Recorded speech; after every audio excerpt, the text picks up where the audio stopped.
Friends, welcome to our study. जैसा कि आप लोग को मालूम है कि ईड्यूटेरिया का बीपीएससी के लिए मॉडल प्रैक्टिस सेट का सीरीज चल रहा है और ये 70वीं बीपीएससी के लिए है। वॉल्यूम फर्स्ट है ये। वॉल्यूम फर्स्ट में आज क्या कराएंगे? प्रैक्टिस सेट नंबर 6 कराएंगे। इसके पहले 1 से लेके 5 तक करा चुके हैं, इसी चैनल पर अपलोड किए हैं, प्लेलिस्ट में भी लगाए हुए हैं। इस बुक में क्या है? वॉल्यूम फर्स्ट में 10 मॉडल प्रैक्टिस सेट है। अभी तक 5 हो चुका है, 6वां आज होगा। 2-3 दिनों में ये भी कंप्लीट हो जाएगा बुक। और वॉल्यूम सेकंड जब आता है तो तुरंत उसको भी कराया जाएगा। चैनल पहली बार विजिट करें, सब्सक्राइब कर लीजिएगा, अच्छा लगेगा तो लाइक कर दीजिएगा। चलिए देखते हैं प्रैक्टिस सेट नंबर 6 का क्वेश्चन नंबर फर्स्ट। इसमें ताम्र पाषाणकालीन धार्मिक विश्वासों के संदर्भ में निम्नलिखित कथनों में से कौन सा कथन सही है? नीचे दिए कूट का प्रयोग करके सही उत्तर को चुनिए। पहला, इस काल में लोग मातृ देवी की पूजा करते थे, ठीक है, सही है। दूसरा, इस काल में जो है वृषभ यानी साढ़ को धार्मिक पशु माना जाता था, हाँ सही है। तीसरा, इनाम गांव में मातृ देवी की प्रतिमा मिली है, तो सही है भी। तीनों ही सही है, तो इसका आंसर डी होगा 1, 2, 3। ये घटना चक्र की बुक में हिस्ट्री में दिया था क्वेश्चन, पीसीएस में पूछा गया था, यूपी पीसीएस में। दीर्घ निकाय और महावस्तु नामक साहित्यिक रचनाएं निम्नलिखित में से किसके बारे में बताती हैं? तो इसका आंसर वही विभिन्न प्रकार के व्यवसायों के बारे में ये बताती हैं। थर्ड नंबर का देखते हैं। हड़प्पा संस्कृति के ह्रास के लिए विभिन्न कारण सुझाए गए, नीचे दिए कारणों पर विचार कीजिए और उनमें से क्षीणतम कारण को इंगित कीजिए। इसका आंसर होगा डी। इसमें दिया आर्यों ने आक्रमण कर हड़प्पा संस्कृति को नष्ट करे थे, यही क्षीणतम कारण है इसका। नेक्स्ट देखते हैं। वैदिक और उत्तर वैदिक अवस्था में ग्रंथों के रचना काल के संदर्भ में निम्नलिखित कथनों पर विचार कीजिए। इसे पूछा क्या गया कि उपरोक्त कथनों में से कौन सा कथन सही है? जो सही वो बताना है। तो पहला है, ऋग्वेद की रचना 1000 से 500 ईसा पूर्व में पश्चिमोत्तर भारत में हुई थी, गलत है। दूसरा, उत्तर वैदिक ग्रंथ की रचना 1500 से 1000 ईसा पूर्व में उत्तरी गंगा के मैदान में हुई थी, ये भी गलत है। दोनों ही गलत है, तो इसका आंसर पूछा है जो सही हो बताइए, तो आंसर होगा डी। न तो एक सही और न ही दो। देखिए, ऋग्वेद की जो रचना हुई है ना 1500 से 1000 ईसा पूर्व में मानी जाती है, और ये पश्चिमोत्तर भारत जो कि पंजाब और हरियाणा में हुई थी। और दूसरा इसमें क्या है कि उत्तर वैदिक के बारे में देखिए, उत्तर वैदिक कालीन ग्रंथों की रचना जो है 1000 से 500 ईसा पूर्व में उत्तर गंगा के मैदान में हुई थी, ठीक है। चलिए नेक्स्ट देखते हैं 5वें नंबर का। उत्तर वैदिक काल के संदर्भ में निम्नलिखित कथनों में से कौन सा कथन असत्य है? तो पहला क्या है, इस काल में मनुष्य का संपूर्ण जीवन 4 आश्रमों में बटा था, हाँ ठीक है, असत्य पूछा गया इसमें। दूसरा क्या कि इस काल में चारों वर्णों में समानता थी, गलत है ये, पहला सही दूसरा गलत। तीसरा है, इस काल में देवाराधना में मुख्य रूप से यज्ञ किए जाते थे, हाँ। चौथा, इस काल में गोत्र प्रथा स्थापित हुई थी, सही है। अब इसे पूछा है जो असत्य हो बताइए, तो असत्य कौन सा है? बी वाला, तो यही आंसर हो जाएगा, ठीक। चलिए ऐसे एग्जाम में आप लोग सॉल्व करिएगा तो आप लोग को अच्छा रहेगा। चलिए अब 6वां नंबर देखते हैं। प्राचीन भारत में कुलीन वर्ग के संदर्भ में निम्नलिखित कथनों में से कौन सा कथन सही है? नीचे दिए कोटों का प्रयोग करके सही उत्तर को चुनिए। पहला, यह सरकार का एक स्वरूप था जिसमें सत्ता का प्रयोग सभी लोगों द्वारा सामूहिक रूप से किया जाता था, तो ये क्या है? सही पूछा गया ना, तो ये गलत है। दूसरा, महाजनपद गढ़ या संघ कुलीन वर्ग थे, हाँ ठीक है। तीसरा, महावीर और बुद्ध दोनों कुलीन वर्ग से संबंधित है, ये भी सही है। दूसरा तीसरा सही होने का आंसर सी हो जाएगा। नेक्स्ट देखिए, सिकंदर के भारत पर आक्रमण के संदर्भ में निम्नलिखित कथनों पर विचार कीजिए। उपरोक्त कथनों में से कौन सा कथन सही है? पहला है कि भारत में उसका सामना सबसे बड़े तक्षशिला के शासक आम्बी से हुआ था, ठीक। दूसरा, उसका भारत में पहला सबसे शक्तिशाली प्रतिरोध पोरस ने किया, हाँ सही है। तीसरा, सिकंदर के भारत आक्रमण के समय मगध पर मौर्य वंश का शासन था, गलत है। पहला दूसरा ही सही है केवल, तो आंसर क्या हो जाएगा इसका? पहला दूसरा कहाँ दिया है, ये आंसर हो जाएगा। निम्नलिखित युग्मों पर विचार कीजिए। उपरोक्त युग्मों में से कौन सा युग्म सही सुमेलित है?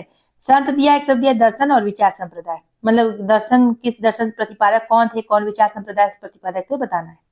नागार्जुन जो थे शून्यवाद के प्रतिपादक थे, ठीक है। दूसरा, रामानुज जो थे अनेकांतवाद दिया है, वो गलत हो जाएगा। तीसरा, शंकराचार्य जो थे अद्वैतवाद के प्रतिपादक थे, तो सही है। पहला तीसरा सही होने का सी आंसर हो जाएगा। अब पूछा जाए कि रामानुजाचार्य या रामानुज किससे संबंधित थे, तो विशिष्टाद्वैतवाद के प्रतिपादक ये थे, इन्होंने इन्हीं का प्रतिपादन किया था, ठीक है। पूछता है इसलिए बता दिए। नेक्स्ट देखिए, सांख्य दर्शन के संदर्भ में निम्नलिखित कथनों पर विचार कीजिए। उपरोक्त कथनों में से कौन सा कथन सही है? इसमें क्या, पहला, यह ईश्वर की सत्ता को स्वीकार करते थे, गलत है। दूसरा, इसके अनुसार सृष्टि की उत्पत्ति का कारण प्रकृति है, हाँ ठीक है। तीसरा, इसमें यथार्थ ज्ञान की प्राप्ति हेतु प्रत्यक्ष अनुमान और शब्द को ज्ञान के साधन के रूप में स्वीकार किया गया है, तो सही है। दूसरा तीसरा सही होने के कारण इसका आंसर बी हो जाएगा। अब 10वां नंबर देखिए, मौर्य काल की वास्तुकला के संदर्भ में निम्नलिखित कथनों में से कौन सा कथन असत्य है? तो इसमें बी वाला सत्य, इसमें दिया पत्थर के स्तंभ राजस्थान में तैयार किए जाते थे, यही जो है असत्य है। देखिए, पत्थर के जो स्तंभ है वाराणसी के पास चुनार में तैयार किए जाते थे, ठीक है, और यहीं से उत्तरी और दक्षिणी भारत में पहुंचाया जाते थे। नेक्स्ट देखते हैं 11 नंबर, इसमें दिया है भारत भ्रमण पर आए यात्रियों के बारे में निम्नलिखित कथनों पर विचार कीजिए। उपर्युक्त कथनों में से कौन सा कथन सही है वो बताना है। पहला है कि हेरात और अब्दुल रज्जाक समरकंदी ने दिल्ली तथा दौलताबाद का भ्रमण किया था, गलत है। दूसरा, इब्न बतूता ने दिल्ली तथा दौलताबाद दोनों का विस्तृत लेखा प्रस्तुत किया था, ठीक है। तीसरा है फ्रांसवा बर्नियर के अनुसार मुगल भारत में भूमि में कोई निजी संपत्ति नहीं थी, ये भी सही है। दूसरा तीसरा ही केवल सही है, इसमें आंसर इसका डी हो जाएगा। कदम राज्य के संदर्भ में निम्नलिखित कथनों में से कौन सा कथन सही है? निश्चित एक कूट का प्रयोग करके सही उत्तर चुनिए। पहला है कि इसकी स्थापना मयूर शर्मा ने की थी, ठीक है। दूसरा, यह उत्तरी कर्नाटक और कोंकण तक फैला था, ठीक है। तीसरा, इसकी राजधानी कोलार थी, गलत है। बस पहला दूसरा सही है, तो इसका आंसर ए हो जाएगा। देखिए, इसकी राजधानी कहाँ थी? मयूर शर्मा ने अपनी राजधानी कर्नाटक के उत्तरी केनरा जिले के वैजयंती या बनवासी में बनाई थी। कहाँ पे? वैजयंती या बनवासी में बनाई थी। मध्यकालीन भारत के दिल्ली सल्तनत के संदर्भ में निम्नलिखित कथनों में से कौन सा कथन सही है?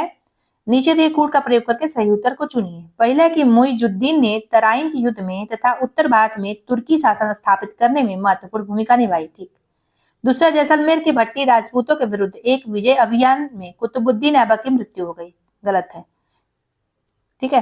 पहला सही है, तो इसका आंसर हो जाएगा ये। नेक्स्ट देखते हैं, राजा कृष्णदेवराय के संबंध में निम्नलिखित में से कौन सा कथन सही नहीं है? पहले, वे तेलुगु और संस्कृति के एक बड़े विद्वान थे, हाँ थे। दूसरा, विदेशी यात्री पायस और नूनीज उनके दरबार में आए थे, ठीक है। तीसरा है कि उनके जो साम्राज्य में प्रचलित महान न्याय और निष्पक्षता के लिए बारबोसा ने उनकी प्रशंसा की थी, ठीक है। चौथा कि उन्होंने अपनी सर्वश्रेष्ठ कृति जो है आमुक्त माल्यद की रचना संस्कृत में की थी, ये गलत है। बस पहला ए बी सी सही है और डी वाला गलत है। अब इसे पूछा कि जो असत्य है, जो सही नहीं है वो बताना है, तो आंसर डी हो जाएगा इसका, यही वाला सही नहीं है, तो यही आंसर होगा। 15 नंबर देखते हैं, इसमें क्या दी? मोहम्मद बिन तुगलक द्वारा किए गए प्रयोगों को क्रमानुसार लगाइए, इसका आंसर बी होगा। पहले कर वृद्धि, फिर उसके बाद राजधानी परिवर्तन, सांकेतिक मुद्रा फिर चलाया, उसके खुरासान अभियान किया। पहले क्या किया? कर वृद्धि किया, उसके बाद राजधानी परिवर्तन किया, उसके बाद सांकेतिक मुद्रा चलाया, फिर उसके बाद खुरासान अभियान किया। मोहम्मद बिन तुगलक के बारे में पूछा ही जाता है, देख लीजिएगा आप लोग, लूसेंट में अच्छे से दिया है। महमूद बेगड़ा के संबंध में निम्नलिखित कथनों पर विचार कीजिए। उपरोक्त कथनों में से कौन सा कथन सही है? पहला है कि महमूद बेगड़ा को पुर्तगालियों के संघर्ष करना पड़ा क्योंकि वे पश्चिम एशिया के देशों के साथ गुजरात के व्यापार में दखल अंदाजी कर रहे थे, ठीक है। दूसरा है उदयराज उसका दरबारी कवि था। तीसरा है उसने चंपानेर के निकट मोहम्मदाबाद नामक एक नगर बसाया था, सही। पहला दूसरा तीसरा तीनों सही, तो डी आंसर इसका हो जाएगा। अब आते हैं 17 नंबर पे, विजयनगर के संदर्भ में निम्नलिखित कथनों में से कौन सा कथन सही नहीं है? पहला, तुलु वंश के पश्चात अराविडु वंश की स्थापना हुई, ठीक है। दूसरा, राक्षसी तांगड़ी के युद्ध में विजयनगर की पराजय हुई। तीसरा है कि विजयनगर में दक्कन के सुल्तानों को अश्वपति तथा राय को नरपति कहकर संबोधित किया गया, सही है। तीसरा, कृष्णदेवराय ने आमुक्त माल्यद की रचना तमिल भाषा में की है, गलत है ये। तमिल भाषा में इन्होंने की है, तेलुगु भाषा में की है, ध्यान रखिएगा। ये गलत है, इससे पूछा जो सही नहीं वही बताइए, तो डी आंसर हो जाएगा क्योंकि यही सही नहीं था। अब देखते हैं 18 नंबर, इसमें क्या है कि निम्नलिखित में से कौन सी एक विशिष्ट एकता व्यवस्था की नहीं है? तो इसमें क्या है? पहला, एकता एक राजस्व एकत्रित करने की व्यवस्था थी, ठीक है। दूसरा है सियासतनामा एकता व्यवस्था की जानकारी का स्रोत था। तीसरा, एकता से एकत्रित राजस्व सीधा सुल्तान के खाते में जाता था, गलत है। चौथा है कि मुक्ति को एकता से एकत्रित राजस्व से सैनिक रखने पड़ते थे, सही है। अब इसमें जो सही नहीं वो बताना है, तो इसका आंसर सी हो जाएगा। चिश्ती संतों के संदर्भ में निम्नलिखित कथनों पर विचार कीजिए। उपरोक्त कथनों में से कौन सा कथन सही है? पहला है, इनमें सबसे प्रसिद्ध निजामुद्दीन औलिया और नासिरुद्दीन चिराग ए देहली थे, ठीक है। दूसरा, ये सादगी का जीवन व्यतीत करते थे, भी सही है। पहला दूसरा दोनों सही है, तो सी आंसर इसका हो जाएगा। फतेहपुर सीकरी के बारे में निम्नलिखित में से कौन सा कथन सही नहीं है? तो इसका पहला, यह अजमेर की ओर जाने वाली सीधी सड़क पर स्थित था। दूसरा, अकबर ने फतेहपुर सीकरी में जामा मस्जिद से लगा हुआ संगमरमर का एक मकबरा शेख सलीम चिश्ती को अधिकृत किया। दूसरा कि जो सही है। तीसरा, इसमें मेहराबी प्रवेश द्वार या बुलंद दरवाजा दर्शनार्थियों को मुगलों की गुजरात पर विजय का स्मरण करवाने के लिए बनवाया गया था। चौथा है कि 1885 में मुगल साम्राज्य की राजधानी फतेहपुर सीकरी से दिल्ली में स्थानांतरित की गई। यही जो है गलत है। अब इसे पूछा जो सही नहीं है वो बताइए कौन सही नहीं है इसमें, डी वाला, तो यही आंसर हो जाएगा इसका। अब 21 नंबर चलते हैं। लिखित कथनों पर विचार कीजिए, उपरोक्त में से कौन सा कथन सही है। पहला है बाजीराव प्रथम को शिवाजी के बाद गुरिल्ला युद्ध का सबसे बड़ा प्रतिपादक कहा गया। दूसरा, बाजीराव प्रथम के समय दक्कन के प्रांत भी चौथ और सरदेशमुखी कर मराठों को देते थे। तीसरा, बाजीराव प्रथम ने पुर्तगालियों के पश्चिमी तट के इलाकों को भी अपने कब्जे में ले लिया था। गलत है। अब इसमें कौन सही है, पहला दूसरा सही है, तो इसका आंसर क्या होगा, ए हो जाएगा। नेक्स्ट देखते हैं 22 नंबर। इसमें क्या है, निजामुल मुल्क आसफ जाह के संदर्भ में निम्नलिखित में से कौन सा कथन सही नहीं है। पहला, इसने हैदराबाद की स्थापना की थी, ठीक है, सही है। दूसरा, इसने केंद्रीय मुगल सत्ता से अपनी स्वतंत्रता की खुलेआम घोषणा की थी, गलत है। तीसरा, इसने दक्कन में स्थापित अपने राज्य में मुगलों के नमूने पर जागीरदारी प्रथा चलाई थी, सही है, ठीक है। उसने पूछा जो सही नहीं है वो बताइए कौन सही नहीं था, इसमें बी वाला सही नहीं था, तो यही आंसर हो जाएगा। डचों के संदर्भ में निम्नलिखित कथनों पर विचार कीजिए, उपरोक्त में से कौन सा कथन सही है। पहला, कि इन्होंने गोलकुंडा के शासक से फरमान प्राप्त कर मछलीपट्टनम में अपनी पहली कोठी बनाई थी, ठीक है। दूसरा, इन्होंने दक्षिण पूर्व एशिया में मसालों के द्वीपों पर वर्चस्व स्थापित किया था। तीसरा, इन्होंने कोरोमंडल के स्थानीय शासक से पुलिकट हासिल कर लिया था, ठीक। चौथा, इन्होंने सूरत में अपनी पहली फैक्ट्री बनाई थी, गलत है। पहला दूसरा तीसरा सही है, तो इसका आंसर हो जाएगा सी।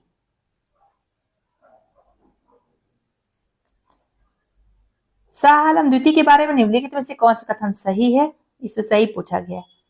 तो पहला, ब्रिटिश से लड़ाई करने के लिए वह बंगाल के मीर जाफर के साथ मिल गया, गलत है। दूसरा, ब्रिटिश से लड़ाई करने के लिए वह बंगाल के मीर कासिम तथा अवध के सिराजुद्दौला के साथ मिल गया, ठीक है। तीसरा है कि ब्रिटिश ने उसे बक्सर के युद्ध में पराजित कर दिया। चौथा है वह इलाहाबाद की संधि द्वारा ब्रिटिश का पेंशन भोगी बनकर रहा। दूसरा तीसरा चौथा सही है, तो कौन सा आंसर हो जाएगा, ये हो जाएगा। सहायक संधि प्रथा या सहायक संधि प्रणाली के संदर्भ में निम्नलिखित में से कौन सा कथन असत्य है। पहला, इसमें क्या है देखिए, पहला है कि इस प्रथा में शामिल सहयोगी राज्यों को ब्रिटिश सेना अपने राज्य में रखनी पड़ती थी, ठीक है।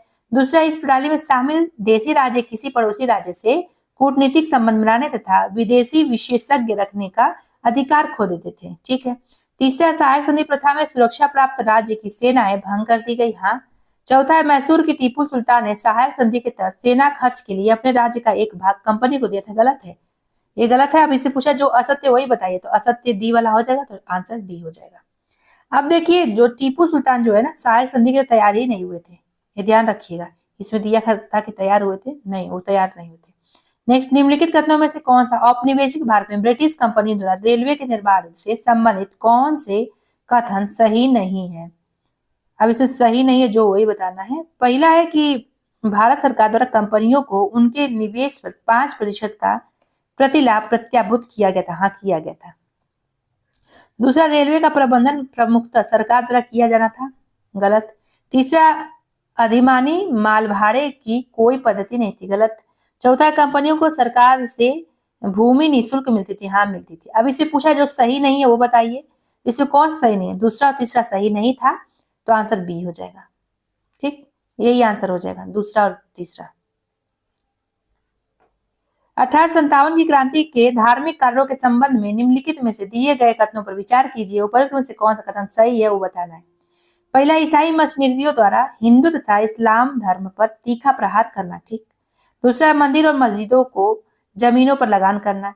तीसरा है ब्रिटिश सरकार द्वारा भारतीय समाज सुधारकों की सलाह पर सामाजिक कुरीतियों के विरुद्ध कानून बनाना। ये तीनों ही सही है, तो डी आंसर इसका हो जाएगा। 1859 के नील विद्रोह के बारे में निम्नलिखित में से कौन सा कथन सही है, तो इसमें सी वाला सही है। इसमें दिया कि बंगाल के बुद्धिजीवियों ने इसे बढ़ावा दिया था, हाँ ये सही है।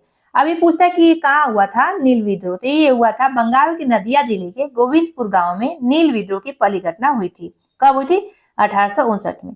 और 1860 तक जो है नील विद्रोह जो है ये नदिया, पावना, खुलना, ढाका, मालदा, दिनाजपुर आदि क्षेत्रों में फैल गया था, ठीक है। और ये भारतीय किसानों की पहली सफल विद्रोह थी। ये पूछा था कि पहला सफल विद्रोह कौन था, तो यही था नील विद्रोह। समाज सुधारक राजा राम मोहन राय के विषय में निम्नलिखित कथनों में से कौन सा कथन गलत है। पहला कि राजा राम मोहन राय उस संभ्रांत वर्ग के थे जिसकी शक्ति चिरस्थायी बंदोबस्त यानी परमानेंट सेटलमेंट लागू करने पर कम हो गई थी। ये गलत है, तो यही आंसर हो जाएगा। गलत पूछा गया तो ये आंसर होगा। देखिए इनके बारे में पूछा जाता है, 2-3 पॉइंट याद रखिए कि राजा राम मोहन राय जो थे भारत के नवजागरण के अग्रदूत कहे जाते हैं, सुधार आंदोलन के प्रवर्तक कहे जाते हैं और आधुनिक भारत के पिता कहे जाते हैं। और भारतीय पत्रकारिता के जनक भी राजा राम मोहन राय को कहा जाता है। और ये क्या थे, एकेश्वरवादी मत के प्रचारक थे और इन्होंने कलकत्ता में जो है 1815 में आत्मीय सभा का गठन किया था। इतना इनके बारे में जानिए, क्योंकि कई बार आया हुआ है, इनके बारे में पूछा भी गया है। भारतीय इतिहास के अंग्रेजी लेखकों के संदर्भ में निम्नलिखित कथनों पर विचार कीजिए। उपरोक्त कथनों में से कौन सा कथन सही है? पहला, सर विलियम जोन्स ने धार्मिक ग्रंथ भगवत गीता का अंग्रेजी में अनुवाद किया था। गलत।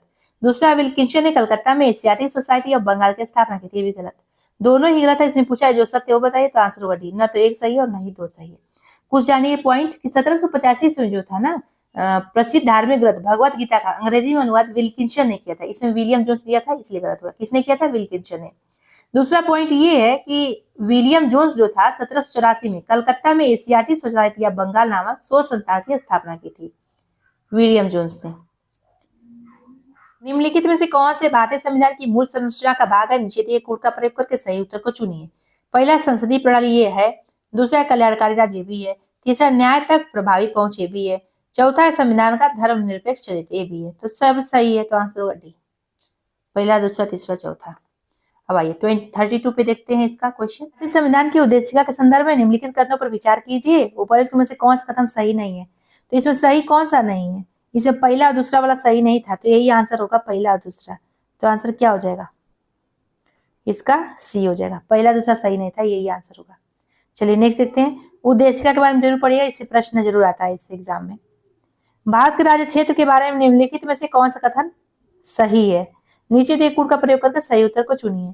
पहला है, इसमें राज्यों के भूभाग समाविष्ट हैं। दूसरा, प्रथम अनुसूची में विनिर्दिष्ट संघ राज्य क्षेत्र इसमें समाविष्ट हैं। तीसरा है, इसमें अन्य उपार्जित भूभाग सम्मिलित किए जा सकते हैं।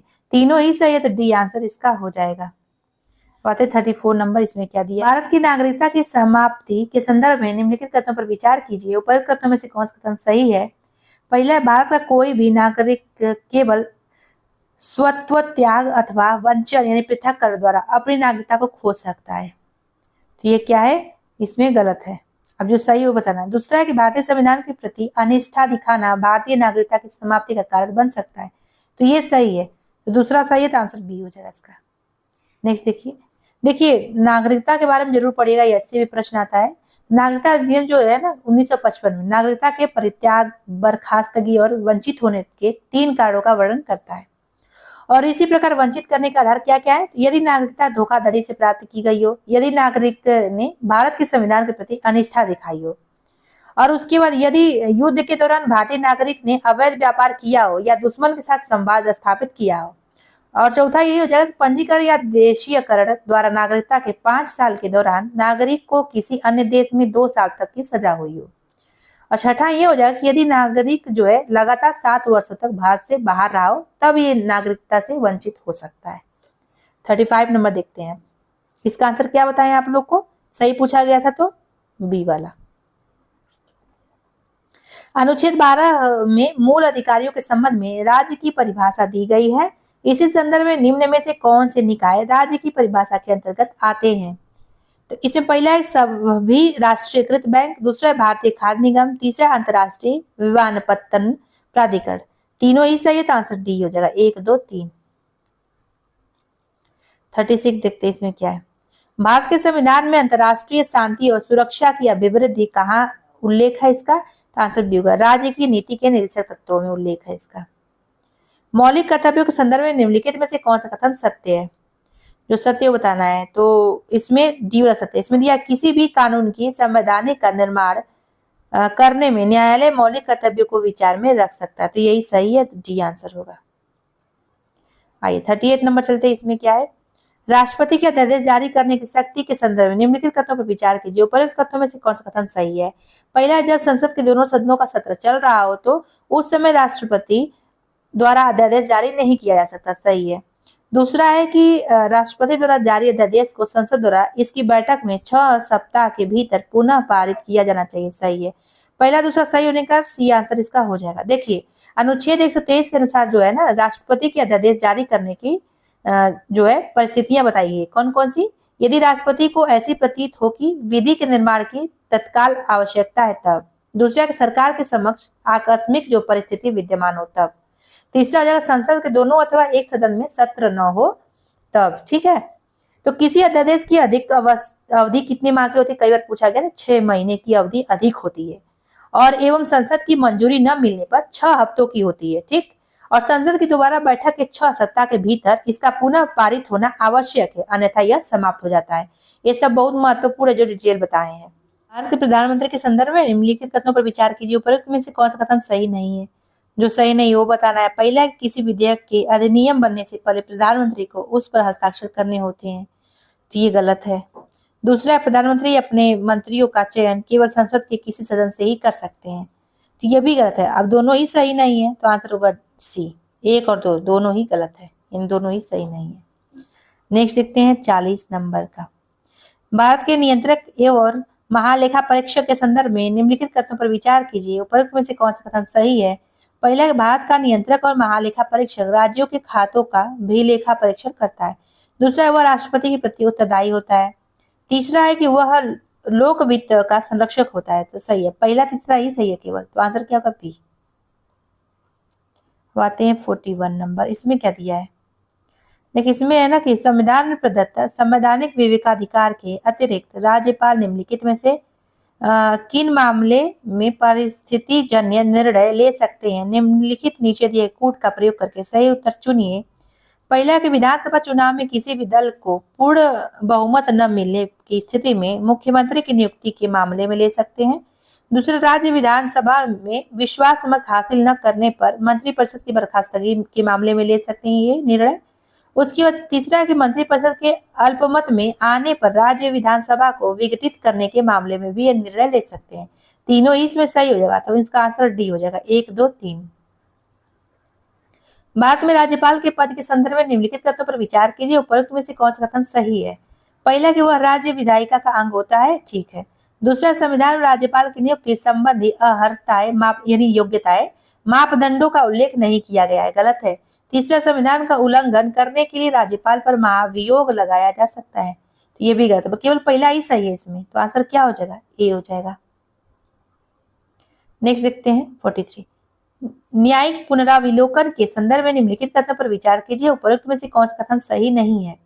इससे पहले कि भारत संविधान ने न्यायिक पुनराविलोकन की शक्ति स्पष्ट रूप से उच्चतम न्यायपालिका को प्रदत्त की है या प्रदान किया प्रदत्त की है, तो ये क्या है, ये गलत है। दूसरा, कि अमेरिकी संविधान के किसी भी प्रावधान में न्यायिक पुनराविलोकन की अवधारणा का स्पष्ट रूप से उल्लेख नहीं किया गया, तो ये सही है। अब इसमें पूछा गया जो सही नहीं हो बताइए, तो कौन सा वाला सही नहीं था इसमें, तो पहला वाला सही नहीं था, तो यही आंसर होगा। तो इसका आंसर कहाँ दिया, ए हो जाएगा। ऐसे ही आप लोग को एग्जाम में भी देखना है सॉल्व करके। सौर मंडल के संबंध में कौन सा कथन सही है। पहला इसमें कि निहारिका को सौर मंडल का जनक माना जाता है, ठीक है, सही है।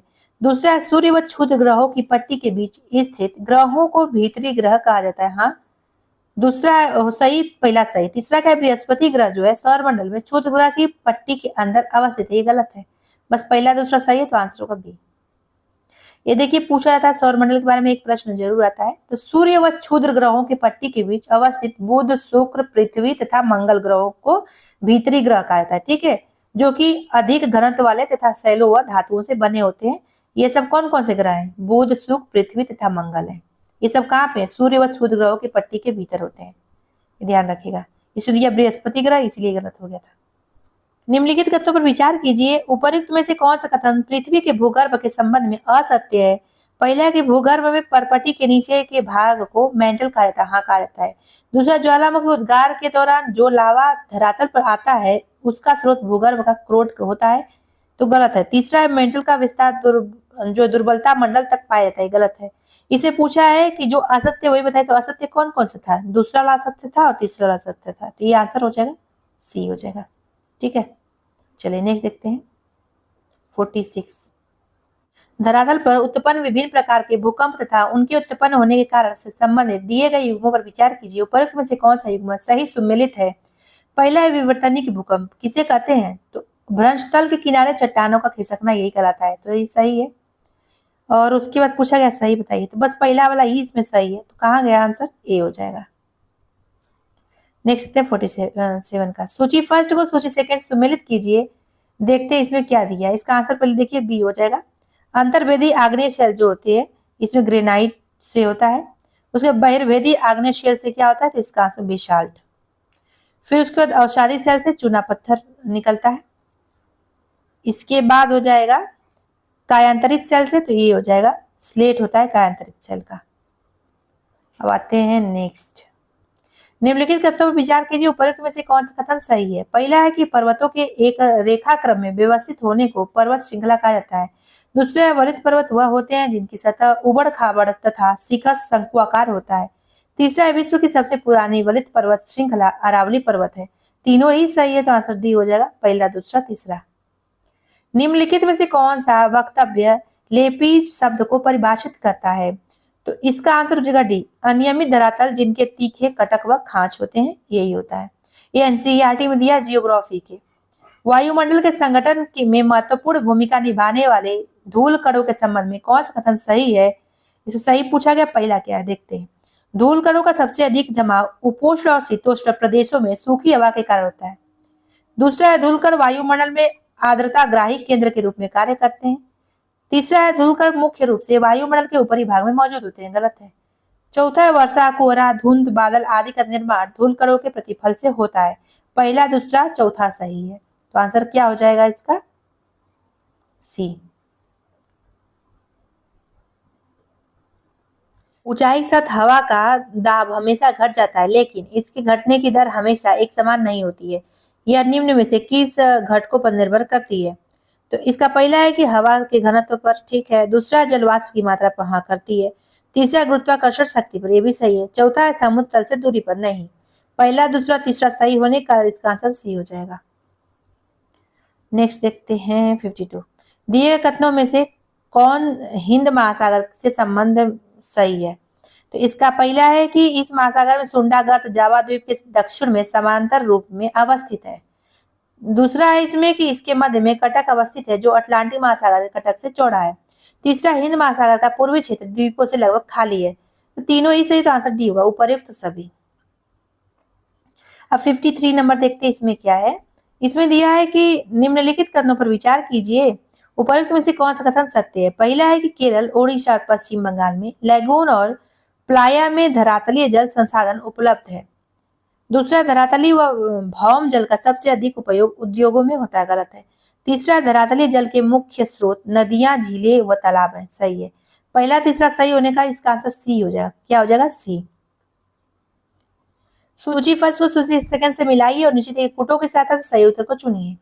एक तरफ सूची फर्स्ट में संबंधित क्षेत्र दिया है, सूची सेकंड में स्थानांतरित कृषि दिया है। देखिए इसका आंसर पहले देखिए, इसका आंसर ए हो जाएगा। तो इसका दिया पश्चिमी घाट जो है कुमारी से संबंधित है, दक्षिण पूर्वी राजस्थान जिससे संबंधित है वाल्टेर से, उत्तर पूर्वी भारत जिससे संबंधित है वो है झूम कृषि से, फिर मध्य प्रदेश एवं छत्तीसगढ़ किससे संबंधित है, तो दहिया से। इसका आंसर हो जाएगा ए। 55 नंबर देखते हैं हम लोग क्या है। पशुपालन के संबंध में निम्नलिखित कथनों पर विचार कीजिए, उपरोक्त में से कौन सा कथन सही है। पहला, पशुपालन और डेयरी विकास ग्रामीण विकास में मुख्य भूमि निभाते हैं, हाँ सही है। दूसरा, उत्तर भारत में हालीकर और खिल्लर गायों की प्रमुख नस्लें, गलत है। पहला ही सही, तो आंसर ए हो जाएगा केवल। अब 55 देख लिए, 56 देखते हैं।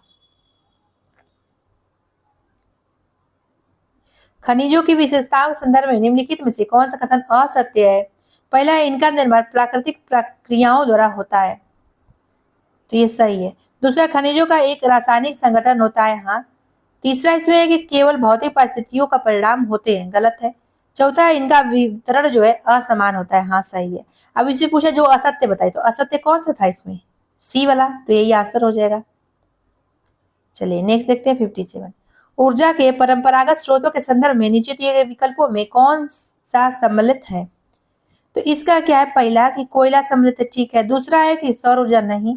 तीसरा, प्राकृतिक गैस, ठीक है। चौथा है जल विद्युत, तो पहला, तीसरा, चौथा कहाँ दिया, आंसर सी हो जाएगा। लोहा इस्पात उद्योग के लिए निम्नलिखित में से किसका प्रयोग कच्चे माल के रूप में किया जाता है, तो इसका पहला चूना पत्थर, ठीक है। दूसरा है जिप्सम, हाँ। तीसरा है मैग्नीज, नहीं। चौथा है डेलोमाइट, डोलोमाइट सही है। पहला, दूसरा, चौथा कहाँ दिया है, सी आंसर इसका हो जाएगा।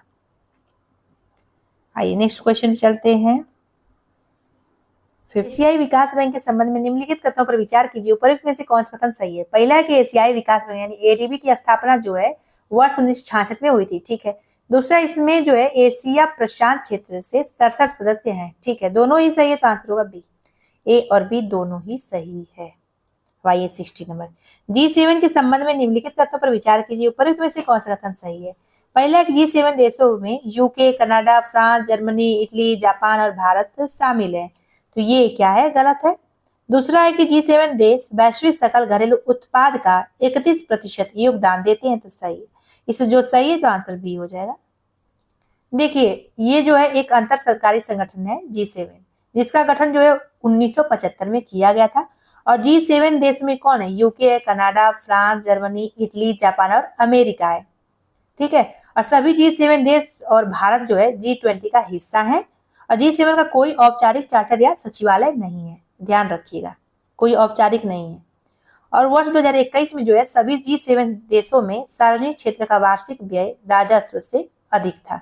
ये भी ध्यान रख सकते हैं, मेंस में आप लोग लिख सकते हैं बीपीएससी के इकोनॉमिक के प्रश्न में। माइकोप्लाज्मा एवं मिथेनोजन बैक्टीरिया में निम्नलिखित में से एक क्या समानता है, तो इसका आंसर होगा बी। अवायवीय श्वसन की उपस्थिति, यह समानता है इसमें। कोशिका के बाह्य आवरणों के संदर्भ में निम्नलिखित कथनों में से कौन सा कथन असत्य है। पहला, कोशिका झिल्ली वसा की दोहरी परत की बनी होती है, जिसमें अंदर धसे हुए एवं बाहर चिपके हुए प्रोटीन के अणु पाए जाते हैं, हाँ ठीक है। दूसरा, पादप कोशिका मृत सेलुलोज द्वारा निर्मित कोशिका भित्ति बाह्यतम आवरण बनाती है, हाँ ठीक है। तीसरा, कवकों की कोशिका भित्ति भी पादपों की भांति सेलुलोज की बनी होती है, तो ये गलत है। अब इसमें जो असत्य वही बताना था, तो असत्य कौन सा था, सी वाला, तो यही आंसर हो जाएगा। अब देखिए इसके बारे में कुछ जानिए, क्यों ये असत्य हो गया था। क्योंकि कोशिका जो है, पादपों की कोशिका भित्ति सेलुलोज की बनी होती है, और कवकों की जो कोशिका भित्ति होती है ये काइटिन की बनी होती है। बहुत बार पूछा जाता है कि कवकों की कोशिका भित्ति किसकी बनी होती है, तो काइटिन की। ये ध्यान रख सकते हैं आप लोग, आ सकता है। कोशिका से एक प्रश्न जरूर आता है, हर एक एग्जाम में आता है। देखिए नेक्स्ट, मृदुता के संदर्भ में निम्नलिखित कथनों पर विचार कीजिए, उपरोक्त में से कौन सा कथन सत्य है। पहला है कि यह भोजन एवं जल का संचय करता है, ठीक है। दूसरा, यह जीवित एवं सरलतम उत्तक है जो विभज्योतकों में विभेदीकरण का परिणाम है, ये भी सही है। तीसरा, यह जलीय पादपों में एरेनकाइमा कहलाता है, क्योंकि यह इन पादपों में वायु के प्रवाह में सहायक होता है, गलत है। केवल पहला दूसरा सही है, तो आंसर बी हो जाएगा। इसका क्या हो जाएगा, बी। नीचे दिए गए कथन ए और कारण आर को पढ़िए और कूट की सहायता से सही उत्तर को चुनिए। पहला, इसमें क्या कथन ए में कि सभी जीवित जीवों में आनुवांशिक पदार्थ के रूप में केवल डीएनए पाया जाता है, सही है। दूसरा, कारण आर कि यह अम्लीय प्रवृत्ति का होता है एवं कोशिका में केंद्रक, माइटोकॉन्ड्रिया एवं लवकों में पाया जाता है, ये भी सही है। दोनों ही सही है, तो इसका आंसर भी हुआ कि ए और दो दोनों ही सही है, परंतु आर जो है ए का सही स्पष्टीकरण नहीं करता है। देखिए ऐसा प्रश्न बीपीएससी में आ रहा है, तो आप लोग इसको देख के घबराइएगा मत। एक लोग बोल रहे थे मैम प्रश्न बहुत कठिन पूछा गया इसमें प्रैक्टिस सेट में, तो ऐसा प्रश्न आ रहा है बीपीएससी में, तो आप लोग को करना भी पड़ेगा इसको। देखिए सूची 5 में दिए गए जैव विकास के प्रमाणों के प्रकारों को सूची सेकंड में दिए गए उनके उदाहरण से सुमेलित कीजिए। तो ए का हो जाएगा दूसरे में सुमेलित, बी का हो जाएगा चौथे में सुमेलित, सी का हो जाएगा पहले में सुमेलित, और डी का हो जाएगा तीसरे में सुमेलित, ठीक है। तो इसका आंसर क्या हो जाएगा, इसका आंसर हो जाएगा सी। नेक्स्ट देखते हैं, अब हमने कथनों पर विचार करिए, उपरोक्त में से कौन सा कथन सही है। केवल पहला ही सही इसमें है कि HCI की उपस्थिति की अनुक्रिया के रूप में ग्रहणी से सेक्रेटिन हार्मोन उत्पन्न होता है, बस यही सही है, तो आंसर होगा ये। नेक्स्ट देखते हैं 67 नंबर, इसमें क्या है। मानव वृक्क के कार्य से संबंधित निम्न कथनों पर विचार कीजिए, उपरोक्त में से कौन सा कथन असत्य है। तो इसमें वृक्क में उत्सर्ग में कमी के पश्चात स्वच्छ रुधिर वृक्कीय धमनी में वापस जाता है, ये गलत है।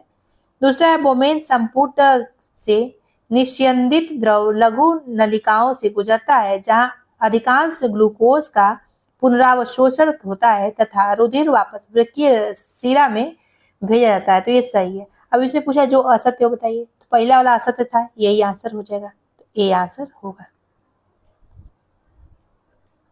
प्रतिवर्ती क्रिया का उदाहरण निम्नलिखित में से कौन सा है, तो इसका आंसर ए हो जाएगा। भोजन को देखकर लार का श्रावण, यही है ए आंसर। पादपों में स्वपोषी प्रकार का पोषण पाया जाता है, जिसे प्रकाश संश्लेषण प्रक्रम कहते हैं। इसके संदर्भ में कौन सा कथन असत्य है।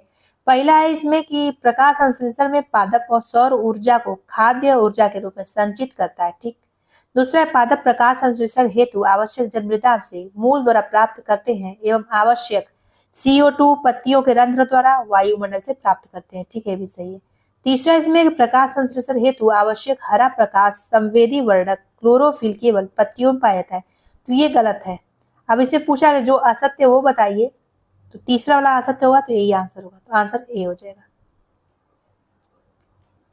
जब कोई वस्तु वृत्तीय पथ पर 2 चक्कर लगाती है तब इसके द्वारा निश्चित क्या होता है, इसमें पूछा गया उपर्युक्त कथन में से कौन सा कथन सत्य है, तो इसका आंसर चौथा हो जाएगा। विस्थापन का मान 0 होता है, यही जो है सत्य है, बी आंसर होगा। 71 का देखते हैं इसमें क्या पूछा गया। इसमें है कि निम्नलिखित बलों में कौन से बल असंपर्क बल के उदाहरण नहीं है, तो 2 सतहों के मध्य लगने वाला घर्षण बल, ये जो है ये सही है, ये नहीं है उससे संबंधित। और चौथा संबंधित है, रस्सी को खींचते समय मनुष्य द्वारा लगाया गया बल, ये भी इससे संबंधित नहीं है, तो पहला और चौथा हो जाएगा, आंसर बी हो जाएगा। निम्नलिखित में से कौन सा उदाहरण शून्य कार्य से संबंधित है। पहला इसमें है कि घर्षणहीन चिकनी क्षैतिज मेज पर गतिमान पिंड, ठीक। अपने सिर पर भार उठाकर एक स्थान पर खड़ा मनुष्य, पृथ्वी के चारों ओर चक्कर लगाता चंद्रमा, खुरदरे तल पर वस्तु को खींचने पर घर्षण बल द्वारा किया गया कार्य। बस पहला दूसरा तीसरा हो जाएगा, आंसर हो जाएगा डी। निम्नलिखित में से कौन सी घटना या घटनाएं गुरुत्वाकर्षण बल के सार्वत्रिक नियम की सही पुष्टि करता है, तो इसका आंसर होगा पहला, तीसरा और चौथा। पहला में सूर्य के चारों ओर ग्रहों की गति, और तीसरा है सूर्य तथा चंद्रमा के कारण ज्वार भाटा आना, चौथा हमें पृथ्वी से बांधे रखने वाला बल। दूसरा इसमें गलत है, बस पहला तीसरा चौथा, तो आंसर होगा सी। अधिक उपयोग की जाने वाली मशीनों और संरचनात्मक डिजाइनों में इस्पात को वरीयता दी जाती है क्योंकि तांबा, पीतल तथा एल्यूमिनियम से इस्पात अधिक प्रत्यास्थ होता है, इसीलिए। 75 नंबर देखते हैं, इसमें है कि निम्नलिखित कथनों में से कौन सा कथन सत्य है, तो सी वाला सत्य है। इसमें दिया गर्म करने पर अन्य द्रवों की तुलना में एल्कोहल का प्रसार सबसे अधिक होता है, इसीलिए ये सत्य है। किसी सरल लोलक या कमानी से लटके हुए पिंड के दोलन प्ररोदित कहलाते हैं जब वह क्या होते हैं, बाह्य कारक दोलन को निरंतर बनाए रखता है तब। निम्नलिखित कथनों पर विचार कीजिए, उपरोक्त में से कौन सा कथन सही है, तो दूसरा और तीसरा सही है, इसमें पहला गलत है। दूसरा में किसी डोरी के अनुदिश प्रेषित आवर्त तरंग अनुप्रास तरंग का उदाहरण है। तीसरा है कि अनुप्रस्थ तरंगों के संचरित होने के लिए माध्यम की आवश्यकता होती है। बस दूसरा तीसरा तो आंसर बी हो जाएगा। 78 नंबर देखते हैं, निम्नलिखित कथनों पर विचार कीजिए, उपरोक्त में से कौन सा कथन सही है। पहला है जो पदार्थ विद्युत धारा का प्रवाह होने देते हैं ऐसे पदार्थ विद्युत चालक कहलाते हैं तथा जो पदार्थ विद्युत धारा का प्रवाह मंद कर देते हैं विद्युत रोधक कहलाते हैं। दूसरा है मानव शरीर विद्युत का बहुत अच्छा चालक होता है, सही है। दोनों ही सही होने के कारण आंसर क्या होगा, सी।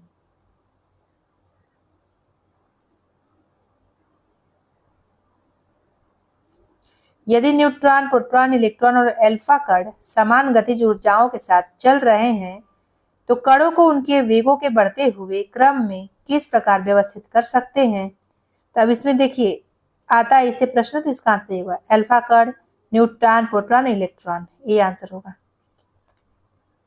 निम्नलिखित में से कौन सा रासायनिक परिवर्तन का उदाहरण है, तो बी होगा सब्जियों को पकाने पर उनका मुलायम हो जाना। ऑक्सीकरण और अपचयन के विषय में निम्नलिखित कथनों में से कौन सा सही है। पहला है ऑक्सीकरण में इलेक्ट्रॉन त्यागे जाते हैं जबकि अपचयन में इलेक्ट्रॉन ग्रहण किए जाते हैं।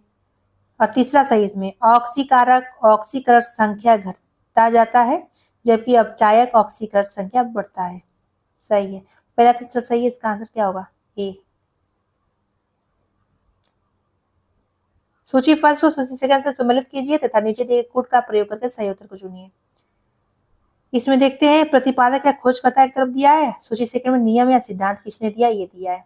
देखिए सारा क्वेश्चन ऐसा नहीं रहेगा, लेकिन इस बुक में प्रैक्टिस सेट में सारा ही क्वेश्चन लेंदी दे दिया है। सारा क्वेश्चन बीपीएससी के एग्जामों में इतना नहीं रहता है लेंदी, ठीक है। तो आप लोग घबराइएगा मत, ऐसा ही एकदम हुबहू प्रश्न नहीं आने वाला, बस प्रैक्टिस के लिए दिया गया है।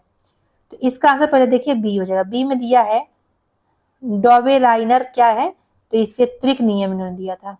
उसके बाद न्यूलैंड ने क्या दिया था, अष्टक सिद्धांत। देखिए पूछा गया कई बार। फिर मेंडलीफ ने क्या दिया था, सबको मालूम है, इजी है, तत्वों की आवर्त सारणी का प्रारंभिक विकास इन्होंने किया था। और हेनरी मोजले ने क्या किया था, तो आधुनिक आवर्त नियम इन्होंने दिया था। ठीक है, चलिए नेक्स्ट देखते हैं हम लोग। ये याद रखिएगा आप लोग, शॉर्ट नोट कहीं बना सकते हैं, कोई इंपॉर्टेंट क्वेश्चन आप लोग को दिखता है तो आने का संभावना रहता है, क्योंकि आया हुआ था ये। विरंजक चूर्ण के संदर्भ में दिए गए कथनों पर विचार कीजिए, उपरोक्त में से कौन सा कथन सही है। पहला इसमें गलत हो जाएगा। दूसरा है कि इसका उपयोग पीने वाले जल को जीवाणुओं से मुक्त करने के लिए रोगाणुनाशक के रूप में किया था, हाँ। तीसरा कि विरंजक चूर्ण का उपयोग कई रासायनिक उद्योगों में एक उपचायक के रूप में किया जाता है, ठीक है। दूसरा तीसरा सही होने के कारण इसका आंसर क्या होगा, सी हो जाएगा। अब आते हैं हम लोग नेक्स्ट क्वेश्चन पे 84। निम्नलिखित कथनों पर विचार कीजिए, उपरोक्त में से कौन सा कथन सही है।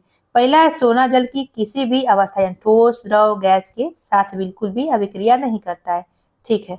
दूसरा चांदी अत्यंत अधिक ताप पर भी ऑक्सीजन के साथ अभिक्रिया नहीं करता है, ये भी सही। तीसरा गलत है इसमें, पहला दूसरा सही है, तो आंसर क्या होगा, ए। निम्न कथनों पर विचार कीजिए, उपरोक्त में से कौन सा कथन सही है। देखिए इसमें सही तो है तीसरा चौथा, इसमें है सल्फर का उपयोग सल्फ्यूरिक अम्ल के निर्माण में किया जाता है। चौथा है सल्फर का उपयोग कवकनाशी और कीटनाशी के रूप में किया जाता है, तो इसका आंसर हो जाएगा बी। कार्बन के संदर्भ में निम्नलिखित कथनों में से कौन सा कथन सही है। पहला इसमें गलत हो जाएगा, दूसरा सही है। अधिकांश कार्बन यौगिक अच्छे विद्युत चालक नहीं होते हैं, तो ये सही है, तो आंसर होगा बी। नीचे दिए कथन ए तथा कारण आर को पढ़िए और कूट की सहायता से सही उत्तर को चुनिए। कथन एवं कृत्रिम प्रक्षालक यानी अपमार्जक जो होते हैं कठोर जल में अधिक झाग बना सकते हैं, तो ये क्या है, ये सही है। दूसरा है कारण आर में कृत्रिम प्रक्षालक कठोर जल के साथ कैल्शियम और मैग्नीशियम के घुलनशील लवण बनाते हैं, ये भी सही है। दोनों ही सही और दोनों ही स्पष्टीकरण एक दूसरे का कर रहे हैं, तो आंसर ए हो जाएगा इसका, ठीक है। ए और दोनों ही सही है, आर जो है ए का सही स्पष्टीकरण कर रहा है। ये यूपीएससी के परीक्षाओं तो नहीं, यूपीपीसीएस में ऐसा बहुत बार पूछा गया है, कारण और कथन बताइए कौन स्पष्टीकरण करता है कौन नहीं, वहीं से ऐसा प्रश्न पैटर्न उठा लिया गया है। नेक्स्ट देखिए, संघीय बजट 2023-24 में योजनाओं के अनुसार आवंटन के संदर्भ में निम्नलिखित कथनों में से कौन सा कथन सही है। नीचे दिए गए कूट का प्रयोग करके सही उत्तर को चुनिए। पहला है पिछले वर्ष की तुलना में मनरेगा हेतु आवंटन में सर्वाधिक प्रतिशत कटौती दर्ज की गई थी, तो ये क्या गलत है। दूसरा, पिछले वर्ष की तुलना में जल जीवन मिशन हेतु आवंटन में सर्वाधिक प्रतिशत वृद्धि दर्ज की गई थी, ये भी गलत है। तो आंसर इसका क्या होगा, दोनों ही गलत है, कोई सही नहीं, तो आंसर डी होगा, ना तो एक सही है और नहीं दो सही है। देखिए संघीय बजट 23-24 के अनुसार आवंटन के संदर्भ में मनरेगा से अधिक कटौती आत्मनिर्भर भारत रोजगार योजना में की गई थी, जबकि जल जीवन मिशन से अधिक वृद्धि रिफॉर्म लिक्विड डिस्ट्रीब्यूशन स्कीम में की गई थी। केंद्रीय बजट 23-24 में कुल परिव्यय में निम्नलिखित में से कौन सा कथन सही नहीं है, तो सी वाला सही नहीं है। सब्सिडी 9% दिया है, इसलिए सही नहीं हो गया है, ठीक है, क्योंकि सब्सिडी जो है 7% है। देखिए इसका डिटेल, ब्याज भुगतान जो है 20% है, करों एवं शुल्कों में राज्य का हिस्सा 18% है, सब्सिडी जो है 7% है और रक्षा व्यय 8% है। ध्यान रख सकते हैं, सब आ सकता है। सरकारी प्रतिभूति अधिग्रहण कार्यक्रम यानी जी शैप 1.0 के संदर्भ में निम्नलिखित कथनों पर विचार कीजिए। जी शैप के बारे में बताना है, तो इसमें देखिए ऊपर कथनों में से कौन सा कथन सही है। पहला और तीसरा सही है। पहला सरकारी प्रतिभूति अधिग्रहण कार्यक्रम जी शैप 1.0 के तहत जो है आरबीआई 1 लाख करोड़ रुपए की सरकारी प्रतिभूति की खरीद करेगा। तीसरा है बोली इनक्यूबेट प्लेटफॉर्म का उपयोग करके की जाएगी, तो आंसर क्या होगा, पहला तीसरा। सोशल स्टॉक एक्सचेंज के संदर्भ में निम्नलिखित कथनों पर विचार कीजिए, उपरोक्त में से कौन सा कथन सही है। पहला इसमें हो जाएगा सोशल स्टॉक एक्सचेंज भारतीय प्रतिभूति और विनिमय बोर्ड के अधीन कार्य करता है। दूसरा, यह सामाजिक और स्वैच्छिक संगठनों को मदद करता है जो सामाजिक मुद्दों के लिए काम करता है, दोनों ही सही है इसमें, तो आंसर सी हो जाएगा। नेक्स्ट 93 नंबर, इसमें क्या है, बैंक दर में वृद्धि सामान्यतः इस बात का संकेत करती है कि केंद्रीय बैंक महंगी मुद्रा नीति का अनुसरण कर रहा है। भारत में घाटे की वित्त व्यवस्था किसके लिए, संसाधनों को बढ़ाने के लिए उपयोग की जाती है, तो आंसर होगा आर्थिक विकास के लिए की जाती है। भारत में बैंकों द्वारा प्राथमिक क्षेत्र ऋणदान देने से तात्पर्य किसको ऋण देने से है, तो इसका आंसर होगा उपरोक्त में से एक से अधिक। किसको किसको? कृषि क्षेत्र में, छोटे उद्यम में और लघु, माइक्रो एवं छोटे उद्यम में। वही बात होगी, छोटे उद्यम, तो ये सब में। ठीक है, तो आंसर डी हो जाएगा। भारत में निम्नलिखित उद्योगों में से कौन सा एक पानी का सबसे बड़ा उपभोक्ता है? तो आंसर बी होगा, कागज एवं लुगदी। सामान्य कीमत स्तर में बढ़ोतरी निम्नलिखित में से किस या किन कारण से हो सकता है? तो इसका आंसर डी होगा, 1, 2, 3 सही उत्तर चुनना था। द्रव की पूर्ति में वृद्धि से, उत्पादन से, समग्र स्तर में गिरावट से, प्रभावी मांग में वृद्धि से। तीनों से हो सकता है, तो आंसर डी हो जाएगा। भारत की विदेशी मुद्रा आरक्षित निधि में निम्नलिखित में से कौन एक मद समूह सम्मिलित है? तो इसका आंसर भी होगा, विदेशी मुद्रा परिसंपत्ति, भारतीय रिजर्व बैंक द्वारा धारित स्वर्ण तथा विशेष आर अधिकार, SDR जिसे कहते हैं। बी आंसर हो जाएगा। देखिए, भारत में विदेशी मुद्रा आरक्षित निधि में निम्नलिखित को शामिल किया गया। किसको किसको? विदेशी मुद्रा परिसंपत्ति को, भारतीय रिजर्व बैंक द्वारा धारित स्वर्ण को, जो सोना रखता है भारतीय रिजर्व बैंक, फिर विशेष आर अधिकार को, उसके बाद अंतरराष्ट्रीय मुद्रा कोष के पास रिजर्व की स्थिति में। ये सब हो सकता है। इकोनॉमी का प्रश्न था ये, इसको समझ नहीं आएगा, इकोनॉमी उठा के स्टैटिक वाला पढ़ सकते हैं, घटना चक्र में भी आया हुआ है। ग्रामीण परिवारों को निम्नलिखित में से कौन सीधी ऋण सुविधा प्रदान करता है या करते हैं? तो इसका आंसर क्या हो जाएगा? सी, 1 और 3। क्षेत्रीय ग्रामीण बैंक करते हैं और भूमि विकास बैंक करते हैं। अब आते हैं 100 नंबर के क्वेश्चन पे। इसमें क्या है? एक भौगोलिक इकाई जो पानी को इकट्ठा करती है, भंडारण करती है एवं पानी छोड़ती है, उसे क्या कहते हैं? तो डी हो जाएगा, जल विभाजक कहते हैं। 2023 में विश्व में ग्रीन हाउस गैसों के उत्सर्जन में भारत किस स्थान पर था? तो आंसर होगा 8वें स्थान पे, ये आंसर होगा। राष्ट्रीय उद्यानों में आनुवांशिक विविधता का रख रखाव किया जाता है, तो इन सीटू संरक्षण द्वारा किया जाता है, ये आंसर हो जाएगा। दिसंबर 2022 में सुदर्शन प्रहार सैन्य अभ्यास कहाँ आयोजित किया गया था? तो राजस्थान में किया गया था। देखिए कितना अच्छा क्वेश्चन दिया गया करेंट अफेयर का। दिसंबर 2022 में जारी सामाजिक प्रगति सूचकांक के अनुसार टियर 1 में निम्नलिखित में से कौन अति उच्च सामाजिक प्रगति में शीर्ष 3 स्थानों पर है? तो इसका आंसर होगा सी, पांडिचेरी है, फिर लक्षद्वीप, फिर गोवा। ये क्या है? शीर्ष 3 स्थानों पर है। तो देखिए इसमें क्या है, अति उच्च सामाजिक प्रगति संवर्ग में 65.99 स्कोर के साथ पुदुचेरी पहले स्थान पे। कौन है? पुडुचेरी पहले स्थान पे। उसके बाद आ जाएगा दूसरे स्थान पे लक्षद्वीप। अब इसका स्कोर कितना है? तो 65.89% है। फिर उसके बाद थर्ड नंबर पे आएगा गोवा। गोवा का कितना है स्कोर? तो 65.33। वैसे स्कोर इसका याद नहीं करिए, अगर बिहार का एग्जाम दे रहे तो स्कोर बिहार में अगर कोई भी होता है और बिहार का तब स्कोर याद किया जाता है। इसका स्कोर याद करेंगे, कितने का स्कोर याद करेंगे वैसे भी, तो इसीलिए इसका बस ये याद करिए कि कौन शीर्ष स्थानों पर है, तो सी आंसर हो जाएगा। केंद्रीय बजट 2023-24 के अनुसार अंतर्राष्ट्रीय अवसरों के युवाओं को कौशल प्रदान करने के लिए विभिन्न राज्यों में कितने कौशल भारत अंतर्राष्ट्रीय केंद्र स्थापित किए जाएंगे? तो आंसर होगा 30। डी आंसर इसका हो जाएगा। साहित्य अकादमी पुरस्कार 2022 प्राप्त करने वाले प्रसिद्ध उपन्यास all the life we never lived के लेखक कौन है? तो अनुराधा रॉय है। सी आंसर इसका हो जाएगा।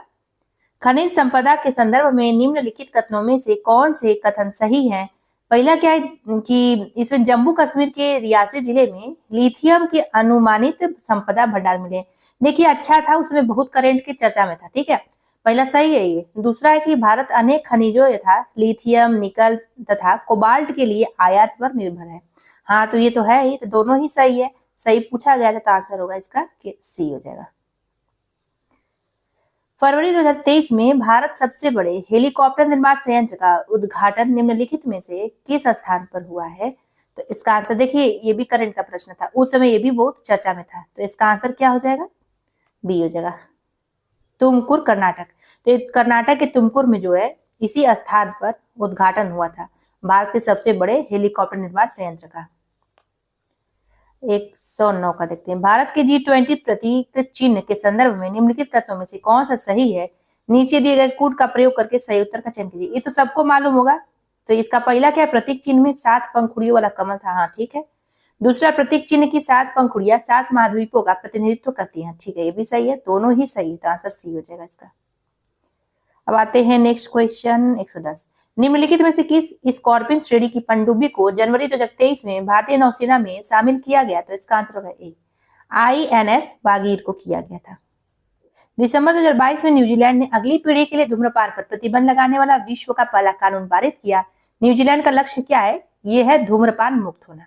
ठीक है, इसका आंसर क्या हो जाएगा? बी। 2025 तक इसने किया ये, तो ये महत्वपूर्ण भी है क्योंकि बीपीएससी परीक्षा में अक्सर ऐसा प्रश्न आता रहता है। जनवरी 2023 में किस एयरलाइन का विमान नेपाल में दुर्घटनाग्रस्त हुआ? तो इसका आंसर होगा सी, यति एयरलाइन। सी आंसर इसका हो जाएगा। निम्नलिखित में से किसने स्पेयर पुस्तक लिखी है? तो आंसर होगा प्रिंस हैरी ने स्पेयर पुस्तक लिखी है। देखिए, हम करंट अफेयर इंपॉर्टेंट जो है बिहार के लिए वो हम लेके आएंगे एग्जाम से एक मंथ पहले, जब एग्जाम होने वाला रहेगा, तो ताकि आप लोग उसको रिवीजन कर सके अच्छे से। और हम ये भी बता दें कहाँ से प्रश्न ज्यादा आता है, क्योंकि हम हर एक स्टेट पीछे जितना भी एग्जाम होता है उसका क्वेश्चन पेपर देखते रहते हैं। और वैसे तो हम यूपीएससी की तैयारी करते हैं, यूपीएससी भी दिए हैं 2 बार, अभी अब इस ईयर नहीं देंगे क्योंकि अभी उसका ऑप्शनल अच्छे से तैयार करना है। मेरा हिंदी लिटरेचर है, जियोग्राफी से चेंज किए हैं, हिंदी लिटरेचर लिए हैं। तो आप लोग जरूर बताइएगा, अगर यूपीएससी के बारे में भी कुछ भी जानना हो तो आप लोग उसके बारे में भी पूछ सकते हैं। ठीक है, परेशान नहीं होना, यहाँ पे सब कुछ आप लोग जो भी पूछेंगे यूपीएससी के बारे में, बीपीएससी के बारे में, जेपीएससी के बारे में सब कुछ बताया जाएगा। ठीक है, स्टेट पीसीएस का जितना भी एग्जाम होता है और यूपीएससी का। चलिए देखते हैं अब नेक्स्ट 114 नंबर। पोप बेनेडिक्ट 16वें जिनका हाल ही में निधन हुआ है, इनके संदर्भ में निम्नलिखित कथनों में से कौन सा कथन सही है? नीचे दिए कोड का प्रयोग करके सही उत्तर चुनिए, वही है सही बताना है। पहला, वह जर्मनी के मूल निवासी थे, ठीक है। दूसरा, वो 600 वर्षों में इस्तीफा देने वाले पहले पोप थे, ये भी सही है। पहला दूसरा सही होने का सी आंसर इसका हो जाएगा। एससीओ फिल्म महोत्सव 2023 के संदर्भ में निम्नलिखित कथनों में से कौन सा कथन सही है? वही सही चुनना है इसमें। तो इसमें पहला है कि संघाई सहयोग संगठन की भारत की अध्यक्षता के दौरान एससीओ फिल्म महोत्सव आयोजित किया जा रहा है, ठीक है। दूसरा है कि एससीओ फिल्म महोत्सव में एससीओ देशों की फिल्म दिखाई जाएंगी। हाँ, तो ये सब दिखाई ही गई थी, दोनों ही सही है, तो इसका आंसर होगा सी।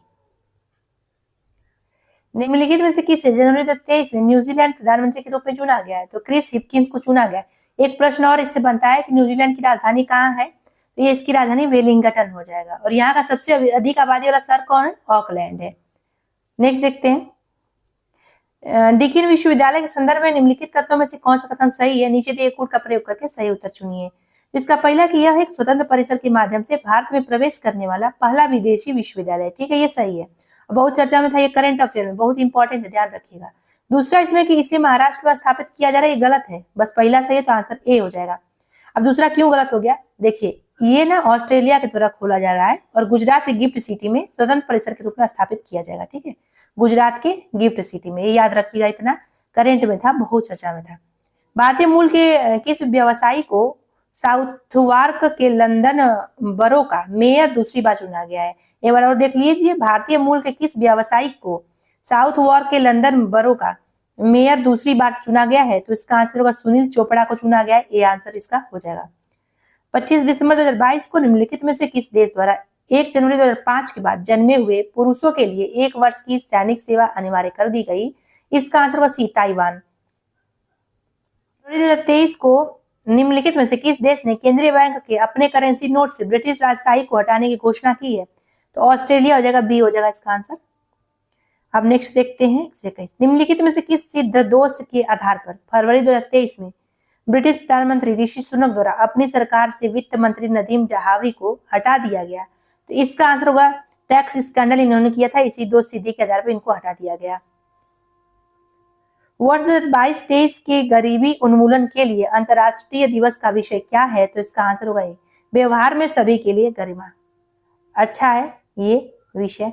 चलिए नेक्स्ट देखते हैं, बिहार के किस क्रांतिकारी नेता ने 14 अप्रैल 1929 को प्रथम नौजवान दिवस मनाने का ऐलान किया था? आंसर होगा राम सुभग सिंह। बक्सर का युद्ध कब हुआ था? तो इसका आंसर क्या होगा? देखिए, ये कई बार आया कि बक्सर का युद्ध बताइए, तो 22 अक्टूबर 1764 को हुआ था। कहाँ दिया? आंसर सी हो जाएगा। नेक्स्ट देखते हैं 125 नंबर। बिहार में दावत पूजा के नाम से कौन सा त्योहार भी माना जाता है? तो इसका आंसर होगा ए, चित्रगुप्त पूजन माना जाता है। 126 देखिए, 1937 के आम चुनाव के बाद की घटना था, उसके बाद कई प्रांतों में भारतीय प्रतिनिधियों की सरकार बनी। इस संदर्भ में कौन सा कथन गलत है? पहला कि इस चुनाव में कांग्रेस काफी सफल रही जबकि मुस्लिम लीग बुरी तरह असफल रही। हाँ ठीक है। दूसरा है, ये सही है। दूसरा है उत्तर पश्चिमी सीमांत प्रांत में कांग्रेस सबसे बड़ी पार्टी उभर कर सामने। हाँ ये भी सही। तीसरा, यूनियनिस्ट पार्टी तथा कृषक प्रजा पार्टी ने क्रमशः पंजाब और बंगाल में सरकार बनाई। ये भी सही है। चौथा है कांग्रेस के कुशासन व अत्याचारों को दर्शाने के लिए जिन्ना ने, ये जिन्ना रहेंगे यहाँ पे, जिन्ना ने पीरपुर रिपोर्ट तैयार की, ये गलत है। अब इसे पूछा जो गलत है वो बताइए, तो गलत कौन सा था इसमें, डी वाला, तो यही आंसर होगा डी वाला। अब ये क्यों गलत था डी वाला, क्योंकि ये जिन्ना ने नहीं तैयार किया था, ये किसकी अध्यक्षता में तैयार किया था, राजा सैयद मोहम्मद मेहदी की अध्यक्षता में, किसके, राजा सैयद मोहम्मद मेहदी के अध्यक्षता में तैयार किया गया था पीरपुर रिपोर्ट, ना कि जिन्ना के। इसीलिए गलत पूछा गया तो यही आंसर हो जाएगा। अगर सही पूछा जाता ना तो ये ए बी सी तीनों सही रहता, लेकिन गलत पूछा गया तो ये हो जाएगा। कुछ लोग को ऑप्शन नहीं समझ में आता है तो इसलिए बता दे रहे हैं डिटेल में। नेक्स्ट में बिहार शरीफ नगर महत्वपूर्ण रहा, अपने उत्तर का चयन निम्नांकित कूटों में से कीजिए। तो इसका हो जाएगा दूसरा, तीसरा, चौथा, कहाँ पे दिया है तो आंसर सी हो जाएगा। दूसरा में है विद्या केंद्र के रूप में, प्रशासनिक केंद्र के रूप में, उसके धार्मिक केंद्र के रूप में, ठीक है। तो तीन हो जाएगा, दूसरा, तीसरा, चौथा, पहला गलत, सी आंसर। बराबर की गुफाओं का उपयोग किसने आश्रम गृह के रूप में किया, तो इसका आंसर क्या हो जाएगा, ए, आजीविकों ने किया, ए आंसर होगा। ए लुसेंट में दिया है। चीनी यात्री इत्सिंग ने बिहार का भ्रमण किया लगभग, तो इसका आंसर डी होगा, उपरोक्त में से कोई नहीं हुआ। अब इसमें क्यों नहीं, क्योंकि इत्सिंग ने 671 या 672 भी माना जाता है कहीं कहीं, 671 या 672 ईस्वी के आसपास अपने 37 बौद्ध सहयोगियों के साथ भारत भ्रमण को चला था, ठीक है। चलिए नेक्स्ट देखते हैं 130 नंबर। इसमें क्या है, बिहार के सुप्रसिद्ध सूफी संत सरकुद्दीन मनेरी का संबंध किस सूफी संप्रदाय से था, तो इसका आंसर फिरदौसी से। देखिए और पूछा है, सुहारवर्दी सिलसिले की एक प्रमुख शाखा थी, कौन, फिरदौसी। पूछा जाता है कि किसकी प्रमुख शाखा थी, फिरदौसी, सुहारवर्दी सिलसिले की। 1857 के विद्रोह ने बिहार के कई नगरों को प्रभावित किया, बिहार के विभिन्न नगरों में विद्रोह के विस्फोट का सही क्रम कौन सा है, इसका आंसर बी होगा। रोहिणी पहले हुआ था, फिर यहाँ पे पटना में हुआ, फिर मुजफ्फरपुर, फिर जगदीशपुर। बिहार के किस नेता ने गांधी जी के साथ किसान आंदोलन का नेतृत्व किया था, तो इसका answer doctor Rajendra Prasad, B answer होगा। सिंथेटिक नैनो रोबोट के संदर्भ में निम्नलिखित कथनों पर विचार कीजिए, उपरोक्त में से कौन सा कथन सही है, देखते हैं। पहला कि यह रोबोट पराश्रव्य तरंगों के माध्यम से संचालित किया जाता है, गलत है ये। दूसरा है यह रोबोट ट्यूमर के उपचार में काफी प्रभावी सिद्ध हो सकता है, ठीक है। तीसरा यह रोबोट आकार में एक रक्त कोशिका के बराबर था, ये भी सही है। 2 और 3 सही है, तो बी आंसर इसका हो जाएगा। 134 नंबर पर चलते हैं। इसमें क्या है, देखिए भारत में विकसित अनुवांशिकता रूपांतरित सरसों यानी जेनेटिकली मॉडिफाइड सरसों, इसका फुल फॉर्म था जीएम सरसों का, इसके संदर्भ में निम्नलिखित कथनों पर विचार कीजिए। इसमें देखिए पूछा गया जो सही है वो बताइए, तो सही बताना तो केवल दूसरा वाला सही। इसमें एक जीएम सरसों में वे जीन होते हैं जो पादप में पर परागण और संकरण को सुकर बनाते हैं, यही सही है केवल, तो आंसर बी होगा। क्रायो इलेक्ट्रॉन माइक्रोस्कोपी के संदर्भ में निम्नलिखित कथनों पर विचार कीजिए, उपरोक्त में से कौन सा कथन सही है, तो इसका आंसर देखते हैं। पहला है कि यह जैव अणुओं की त्रि-आयामी संरचनाओं को बेहतर ढंग से प्रतिबिंबित करने में सहायता करती है। दूसरा है इसका प्रयोग संक्रामक जीका वायरस को प्रतिबिंबित करने के लिए किया था, ये दोनों ही सही है, तो आंसर इसका होगा सी। देखिए ये विजन आईएएस के करंट अफेयर में था, ये क्वेश्चन नहीं है, मतलब करंट में था ये उसके। तो आपको क्या करना है ना, मेंस के लिए कई लोग पूछ रहे थे क्या पढ़ें, तो विजन आईएएस का पढ़ सकते हैं करंट अफेयर मेंस के लिए, और वो सब्जेक्ट वाइज आता है, ठीक है, तो उसमें बहुत ही अच्छा रहता है। मेंस उसमें करके 365 आता है यूपीएससी के लिए, तो आप लोग भी पढ़ सकते हैं वहां से। नेक्स्ट देखिए, ग्रीज्ड लाइनिंग 10 यानी GL10 क्या है, तो इसका आंसर होगा नासा द्वारा परीक्षित विद्युत विमान है। निम्नलिखित कथनों पर विचार कीजिए, ऊपर में कौन सा कथन सही है। पहला है S-400 ट्रायम्फ रूस द्वारा निर्मित एक लंबी दूरी यानी लॉन्ग रेंज की मारक क्षमता वाली रक्षा प्रणाली, ठीक है। दूसरा स्पाइडर भारत की स्वदेशी तेज अनुक्रिया वाली मिसाइल प्रणाली, गलत है। तीसरा है मध्य दूरी की सतह से हवा में मार करने वाली मिसाइल प्रणाली डीआरडीओ तथा इजराइल एरोस्पेस की संयुक्त परियोजना है, सही है। पहला और तीसरा सही होने का इसका आंसर बी हो जाएगा। नेक्स्ट देखते हैं हम लोग, निम्नलिखित में से कौन सा सतत विकास यानी SDG जो है गोल, इसके लक्ष्य नहीं है जिसे वर्ष 2030 तक प्राप्त करने का लक्ष्य रखा गया है, तो ये कौन सा नहीं है। देखिए लैंगिक समानता तो है, अंतरिक्ष अनुसंधान नहीं है, शून्य भूख ये है, अच्छा स्वास्थ्य में भला ये है, बस बी वाला आंसर हो जाएगा, यही नहीं है। तो अब ये पूछता है कि किस लक्ष्य में किसका बात कहा गया, तो SDG 5 में यानी सतत विकास लक्ष्य 5 में लैंगिक समानता की बात कही गई है। और SDG 2 में क्या कहा गया है, शून्य भूख कहा गया है, ठीक है, ये चर्चा की गई है। और SDG 3 में कहा गया है कि अच्छा स्वास्थ्य एवं भलाई से संबंधित है ये SDG 3, ये याद रख सकते हैं आप लोग, पूछता है। वैसे SDG 17 पूरा याद कर सकते हैं आप लोग, ट्रिक्स याद कर लीजिए, अच्छा रहेगा। भारतीय जैविक डाटा केंद्र किस राज्य में स्थापित किया जा रहा है, तो इसका आंसर हरियाणा में स्थापित किया जा रहा है।